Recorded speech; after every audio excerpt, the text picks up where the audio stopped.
প্রতিনিধির সাথে আচরণ করা, অসম্মান করার কারণে আমি আপনাদের মাধ্যমে জানতে চাই এর প্রতিবাদে আগামীকাল এই জাতীয় প্রেস ক্লাব থাকে দেশের সকল শিক্ষকদেরকে আমরা আগামীকাল সকাল 11 ঘটিকার মধ্যেই আমরা বিক্ষোভ মিছিল করব।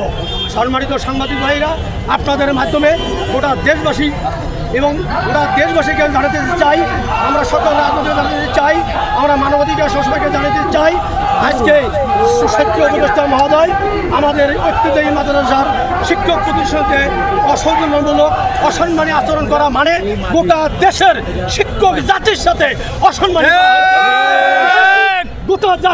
গোটা শিক্ষক জাতির সাথে অসম্মান করছে। সেহেতু শিক্ষা উপদেষ্টা হিসাবে ওই শিক্ষা উপদেষ্টার চেয়ারে থাকার যোগ্যতা আমি আর আজকে দেশের সকল জনগণের সহযোগিতা নিয়ে, সকল রাজনৈতিক দলের সহযোগিতা নিয়ে আমি আজকে এই আন্দোলনরত শিক্ষকদের পক্ষ থেকে সংগঠন চেয়ারম্যান হিসেবে আমি শিক্ষা উপদেষ্টা মহোদয়ের পদত্যাগ দাবি করতেছি।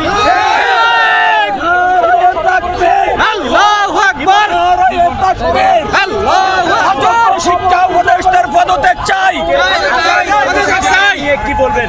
এবং আমরা যেহেতু শিক্ষক জাতি, আদর্শর জাতি, জনদুর্ভোগ না করিয়ে, যানজটের সৃষ্টি না করিয়ে আমরা আমাদের 1 ঘন্টা পরে শিক্ষকদেরকে আমরা আন্দোলন অবস্থায় নিয়ে যাব এবং আগামীকাল সকাল 11 ঘটিকার মধ্যেই আমরা এই শিক্ষক উপদেষ্টার অসাধারণ আচরণের প্রতিবাদে আমরা আগামীকাল বিক্ষোভ মিছিল করব।